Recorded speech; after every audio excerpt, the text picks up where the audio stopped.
persoalan Palestina ini adalah merupakan persoalan agama yang bukan hanya sekedar persoalan kemanusiaan, di mana banyak alasan mengapa kaum muslim harus memandang dan menyelesaikan krisis Palestina sesuai dengan syariat Islam.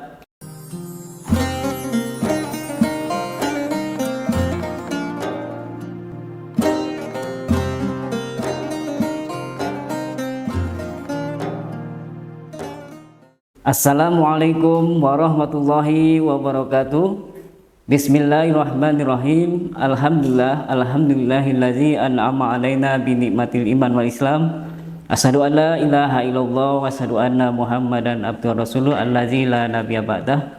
Allahumma shalli wa sallim ala sayyidina Muhammad wa ala alihi wa ashabihi ajmain.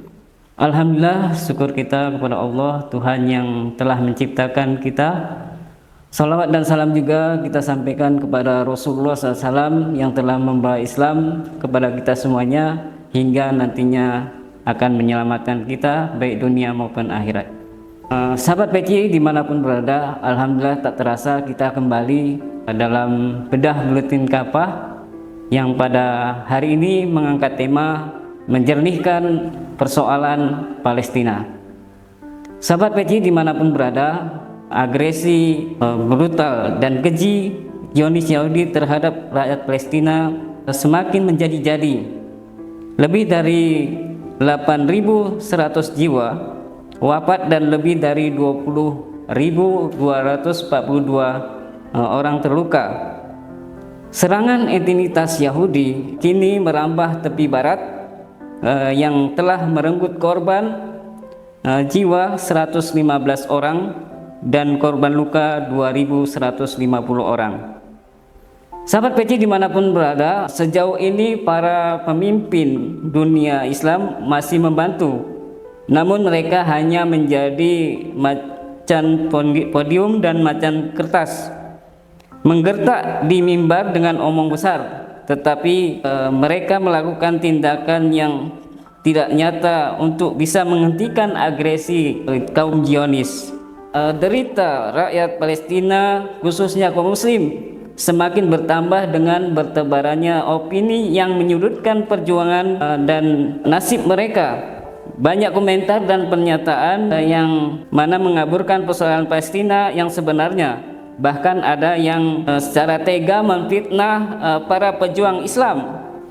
Di media sosial sering dibangun narasi yang mengkriminalisasikan gerakan perjuangan Hamas. Narasi pejuang Hamas tersebut menyebutkan bahwa penderitaan yang dialami rakyat Palestina hanya diakibatkan tindakan Hamas. Katanya Hamaslah yang seharusnya bertanggung jawab atas terbunuhnya ribuan warga Palestina, bukan kaum Zionis. Opini ini sungguh sesat dan menyesatkan. Selain bertujuan mengkriminalisasi setiap gerakan perlawanan rakyat Palestina, terutama Hamas, mereka membangun narasi ini untuk melegalkan entitas dari Yahudi yang mengklaim sebagai pemilik tanah Palestina. Tujuan berikutnya adalah agar dunia membenarkan agresi brutal Zionis Yahudi sebagai tindakan untuk mempertahankan diri. Apakah namanya untuk mempertahankan diri bila yang diserang adalah rumah sakit, pasar, fasilitas umum, dan yang mayoritas korbannya adalah anak-anak serta wanita? Faktanya hari ini kaum Yahudi bukanlah warga asli dari Palestina. Mereka juga bukan pemilik lahan Palestina. Banyak sejarawan dan teolog dari luar umat muslim yang menunjukkan kedustaan ini, di mana klaim Yahudi dan Barat adalah Palestina adalah merupakan tanah yang dijanjikan, di mana pada bulan Oktober 2010 para uskup dari wilayah timur telah berkumpul di Vatikan selama 2 pekan, di mana mereka telah intinya membahas masalah Israel Palestina ini. Dilihat dari sisi Alkitab, bahwa kesimpulan mereka Israel tidak menggunakan konsep Alkitab mengenai tanah yang dijanjikan, atau orang yang terpilih untuk membenarkan pemukiman baru di Yerusalem, atau membuat klaim para pemimpin barat, di mana media massa mereka dan pengikutnya yang bermuka dua dengan menuduh perjuangan pembebasan Palestina adalah sebagai aksi teror, sementara mereka mendukung sekutu mereka Ukraina melawan invasi Rusia, di mana Amerika Serikat dan beberapa negara Eropa juga menyuplai persenjataan dan bantuan keuangan untuk pemerintah Ukraina agar bisa menangkal serangan Rusia. Sementara dalam tindakan genosida terhadap rakyat Palestina justru terus menyudutkan perjuangan rakyat Palestina dan malah membantu Zionis Yahudi. Karena itu adalah fitnah Barat terhadap rakyat Palestina, dan Hamas menunjukkan kemunafikan mereka dan pendukungnya, di mana rakyat Palestina telah terusir puluhan tahun dari tanah kelahiran mereka. Bahkan mereka mengalami pembantaian demi pembantaian. Inilah merupakan kemunafikan dan kebohongan terbesar yang hanya orang tidak waras saja yang masih tetap mendukung penjajahan dan kekejaman Yahudi di tanah Palestina. Sahabat PC dimanapun berada, melihat bertahun-tahun penderitaan rakyat Palestina, ada sebagian orang yang beropini bahwa seharusnya kaum muslim di Palestina berhijrah dari negeri mereka, di mana alasannya dulu juga kaum muslim tertindas di Mekah lalu mereka berhijrah ke Madinah. Ini adalah analogi yang batil dengan 3 alasan. Yang pertama, di mana Islam telah memerintahkan kepada kaum muslim untuk mempertahankan diri dari ancaman terhadap jiwa dan harta mereka, di mana Abu Hurairah radhiyallahu anhu bertutur bahwa pernah ada seorang laki-laki yang bertanya kepada Rasulullah SAW, "Wahai Rasulullah, bagaimana pendapatmu jika ada seorang yang mendatangiku dan ia ingin merampas hartaku?" Beliau bersabda, "Jangan engkau berikan milikmu." Dan dia bertanya lagi, "Bagaimana pendapatmu jika ia ingin membunuhku?" Beliau bersabda, "Bunuhlah dia." Ia bertanya lagi, "Bagaimana jika ia malah membunuhku, mati syahid?" Jawab Nabi SAW, "Bagaimana jika aku yang membunuh dia?" Ia bertanya kembali, "Dia di neraka." Jawab Nabi SAW. Hadis riwayat Muslim. Sahabat PC dimanapun berada, bahwa pendapat itu adalah merupakan pendapat yang batil karena bertentangan dengan perintah Allah Subhanahu wa Ta'ala untuk berjihad melawan orang-orang yang menyerang dan mengusir kaum muslim dari tempat tinggal mereka, sebagaimana Allah Subhanahu wa Ta'ala berfirman bahwa perangilah mereka di mana saja menjumpai mereka dan usirlah mereka dari tempat mereka telah mengusir kalian. Surah Al-Baqarah ayat 191.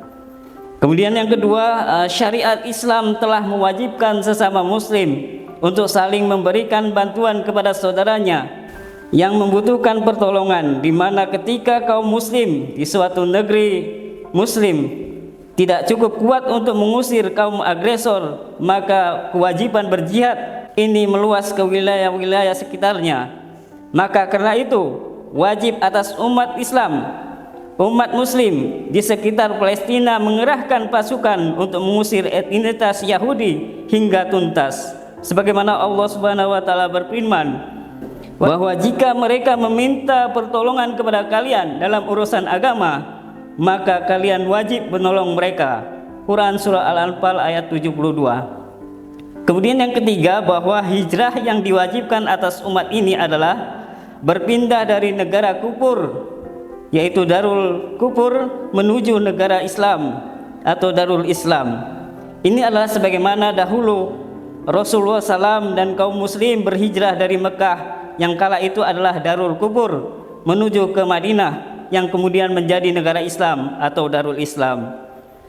Sahabat PC dimanapun berada, adapun hari ini tidak ada satupun di antara negeri-negeri Islam yang bisa dikategorikan sebagai Darul Islam, yakni negara yang menerapkan syariat Islam secara kafah dan keamanannya ada di tangan kaum muslim. Negeri-negeri Islam yang bisa dikategorikan sebagai Darul Islam yakni negara yang menerapkan syariat Islam secara kafah dan keamanannya di tangan kaum muslim. Negeri-negeri muslim hari ini adalah institusi politik yang menjalankan ideologi sekularisme, liberalisme dan berwatak kebangsaan nasionalisme. yang hanya sedikit menjalankan hukum-hukum Islam. Mesir misalnya bertahun-tahun telah menutup gerbang Rafah sehingga menghambat pengiriman bantuan wilayah Gaza, di mana Yordania justru membuka jalan bagi masuknya militer Amerika Serikat yang membantu etnis Yahudi untuk melancarkan agresi militernya ke Palestina. Sahabat PJ dimanapun berada, bahwa Palestina adalah merupakan persoalan agama. Syubhat lainnya yang terus diproduksi oleh tragedi Palestina ini adalah di mana menyebutkan ini bukanlah persoalan agama, tetapi hanya persoalan kemanusiaan. Alasannya bukan hanya warga muslim yang menjadi korban, di mana umat Nasrani Palestina juga menjadi sasaran kekejaman Zionis Yahudi. Bagi kita umat muslim, persoalan Palestina ini adalah merupakan persoalan agama yang bukan hanya sekedar persoalan kemanusiaan, di mana banyak alasan mengapa kaum muslim harus memandang dan menyelesaikan krisis Palestina sesuai dengan syariat Islam. Di antaranya adalah mayoritas korban genosida oleh etnis Yahudi adalah saudara seiman, di mana harta dan jiwa mereka terancam, bahkan dibunuh oleh kaum Yahudi penjajah. Lalu bagaimana kita tidak mengatakan ini adalah bukan persoalan agama? Padahal Allah Subhanahu wa taala telah berfirman, "Innamal mu'minu ikhwah," bahwa sesungguhnya kaum muslim itu adalah bersaudara. Quran surah Al-Hujurat ayat 10. Sahabat PJ dimanapun berada, kemudian Nabi SAW mengingatkan akan hubungan kasih sayang sesama muslim. Itu laksana suatu tubuh yang harus saling merasakan penderitaan satu sama lain, di mana sabda Rasulullah SAW, perumpamaan kaum mukmin adalah hal saling mencintai, saling menyayangi, dan bahu-membahu, adalah seperti satu tubuh. Jika salah satu anggota tubuh kita sakit, maka seluruh anggota tubuh yang lain merasakan sakit juga, dengan tidak bisa tidur dan demam. Hadis riwayat Al-Bukhari. Selanjutnya, bagaimana tanah Palestina sudah menjadi bagian dari wilayah kaum muslim sejak era kekhilafan Umar bin Al-Khattab, bahwa beliau telah menandatangani perjanjian dengan para pendeta Sophonius untuk melindungi Palestina dari kehadiran satu orang Yahudi pun di Yerusalem, di mana permintaan ini datang dari kaum Nasrani Yerusalem karena sudah merasakan kekejaman Yahudi. Mereka lalu meminta kepada Khalifah Umar bin Al-Khattab untuk mengusir mereka dari Yerusalem, dan permintaan perjanjian ini masih terus mengikat kaum muslim sampai hari kiamat nanti. Ini adalah sesuai dengan perintah Allah Subhanahu wa taala, "Hai orang-orang yang beriman, penuhilah akad-akad itu." Quran surah Al-Maidah ayat 1. Sahabat PJ dimanapun ada berada, bahwa Nabi Muhammad SAW telah mengingatkan kepada umat ini untuk menjaga perjanjian-perjanjian mereka, di mana kaum muslim harus memenuhi syarat-syarat telah mereka sepakati, kecuali syarat yang mengharamkan sesuatu yang halal atau menghalalkan sesuatu yang haram. Di mana alhasil ini, maka kita janganlah tertipu dengan narasi dan opini akan menjauhkan kita dari agama ini. Sahabat PJ dimanapun berada, inilah yang dapat kami sampaikan. Mudah-mudahan ini dapat menjadi iktibar kita untuk terus berjuang menerapkan syariah dan khilafah. Allahu Akbar. Assalamualaikum warahmatullahi wabarakatuh.